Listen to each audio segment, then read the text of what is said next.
built this wood strip canoe several years ago. It was my most challenging, my most difficult, but also my most rewarding project that I've ever made from wood. So I challenge you to challenge yourself. Go build something that you're not sure if you can build or not. When I started this project, I was not sure how it would turn out or even if I could complete it. But I read a book, taught myself how to do it, and I did it. And you can do the same.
This is the bow of my canoe, of my wood strip canoe.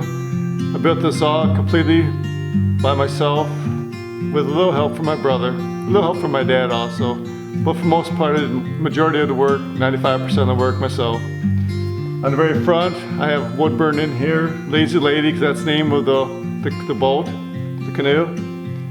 It took me quite a few hours, over 1,000 hours to build this canoe.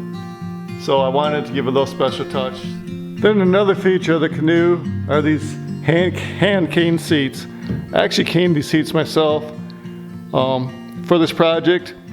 I could have put this wood there, but I really didn't like the looks of that, or it wouldn't be very comfortable either.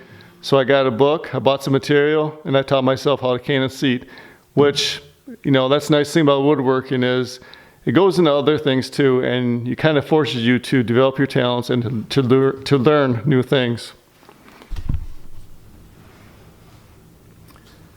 And then on the stern of my canoe, I painted this picture right here. Just a picture of a girl and a swan by a lake.